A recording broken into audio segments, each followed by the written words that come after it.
Hey guys, Thad Torix here, talking about aquariums today, particularly freshwater aquariums.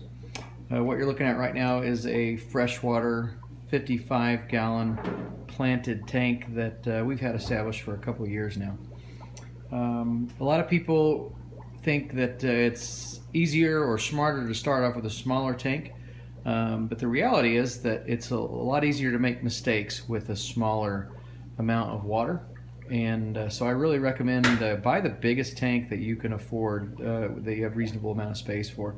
I really wouldn't do anything less than a 29-gallon tank, just because anything less than that is rather unforgiving of any kind of error you might make, if that's if you forgot to condition water, or if you overfed, or if you just went an extra day or two without doing a water change. Speaking of water changes, that's really my biggest advice for everyone in the aquarium hobby is there's just no replacement for a water change. You need to be doing them regularly. I've heard people say that you can do 10% once a week or 20% every 2 weeks.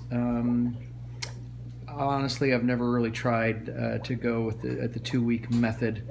I'm sure it's probably a matter of opinion, but as you can see, there's quite a few fish in there, and the plants are more than healthy. If you're using tap water, you need to condition your water, and you'll find a link down below for the product that I prefer called Prime. It's made by Chem, and you just can't beat it for the price. It's rather concentrated. Next on the list is substrate, the gravel or the sand, whatever you're going to put in the bottom of your tank. I'm kind of a traditionalist, so I like something that looks a little more natural. You can buy the really colorful stuff out there, but it's less natural. But I mean, if you like it, go ahead and get it. It's not like we're truly reproducing nature here. There's a couple links in the text down below where you could find even some black gravel if you prefer. And actually, one of my tanks, maybe I'll get it in a later video, has the black substrate in it. When it comes time for a thermometer, you can buy the fancy, expensive thermometers, but honestly, the cheap ones work, in my opinion, more reliably. They're going to last longer. They attach to the side of your tank with a magnet, and they're pretty trouble-free.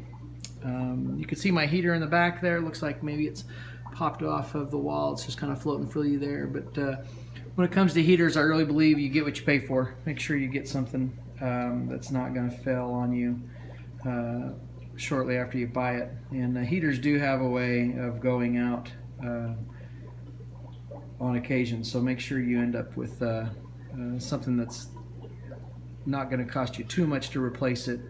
If it does go out. I've heard some people say that you should have more than one heater just in case one fails, and I wouldn't argue with that. If you can afford to put in 2 heaters, just make sure that they're not competing with each other. Make sure they're the right, each the same temperature, the right temperature, and keep it consistent. Make sure it's rated the right size for your tank. I want to talk a little bit about filtration, so I'm going to open up the top here. I've got 2 different filters running on this tank. Someone's going to say that that's overkill, and you're right, it is. It's a little bit more than I need. This is the Penguin. I think this model is the 350, that's right. And so really what you're going to see here is the obvious thing is one of my bio wheels needs to be replaced. It's not turning at all. But we've got the actual carbon filter back here that helps.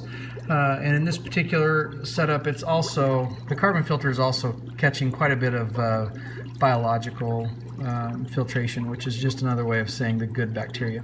The wheel itself also carries quite a bit of good bacteria. If you have someone else that has an established tank and you're just getting started, ask them if they'll trade you an old wheel for a new one. It's a great way to just bring the good bacteria colony into your tank. If they just have a regular filtration system that has one of these long flat filter pieces, ask them if you can have one of their dirty ones. It sounds strange to say you'd put something dirty in your tank, but adding that good bacteria that's in here is really going to help your setup cycle earlier and get ready for fish earlier. This is an aqua clear filter. It's just the top there, and so you see the intake here, and this is adjustable. If you needed the water to be moving less, you could slow it down. And then this is actually 3 levels. If I pull it up here, you can see, go nice and slow so I don't pour water all over the back of the wall here. But on the very bottom there, you can see the actual sponge, which is the actual physical filtration. It's just trying to keep the bigger particles from passing through. That next level there is the carbon filter, and you can replace that pretty regularly. I've heard arguments for once a month. I think that might be a little bit overkill. I probably replace mine once a quarter. And then these porous rocks here are very common in all kinds. I even use that in my saltwater tank. Again, to capture the good bacteria and just give it a place to colonize and to grow. Again, if you're just getting started and you've got someone that will loan you or let you have some of their old filtration media, or even some of these old bio stones, take them up on it. I want to talk about that carbon filter a little bit. You can spend quite a bit of money at the fish store, whether it's a big chain or even the smaller local guys, just the specialized shops. You could spend quite a bit of money on carbon, or you can get on Amazon. I should add these links to my description. You can get on Amazon and you can buy the little nets that are made to carry carbon, and then you can buy bulk, a great big container of carbon, and truly make your own and save yourself quite a bit of money. I mentioned lighting in the article, and if lighting is important to you because it's you want it to be pretty, I don't know, then you're probably going to want an LED setup. I actually bought this light for our saltwater tank and learned pretty quick that it was not going to be enough of a light for the saltwater. But you'll see with the LED setup that there's all kinds of colors, and they do cost a little bit more, but they sure look really, really good. And they usually put off enough light that they will promote plant growth in a freshwater tank. Speaking of plant growth, you can add carbon dioxide to the water either commercially, or you can go ahead and make your own. If you're going to make your own kit, be careful about that. Adding CO2 definitely changes the pH of the water. You can see all kinds of crud floating around the tank because we disturbed the filter media a little bit there. This is the Coral Life LED I was talking about. Let's see if I can get it turned off so we can actually get a look at it. This particular one is 4 foot long, and they're spendy. This guy cost a little over $200 or $300. I think there's a link down below. But unlike fluorescent bulbs, you're not going to see them wear out near as soon.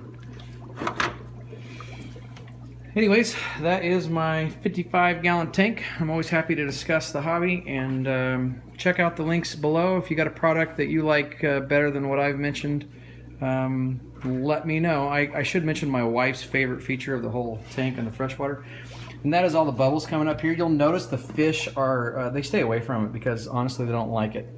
They don't like it, and I've read articles that say it's actually bad for them if the bubbles get in their gills, but as you can see they stay away from it. But my wife is a big fan of the sound, that gentle bubbling sound. That's it for now. If you've got questions, throw them to me at my email address found below, or post a comment here if you're able. Have a great night.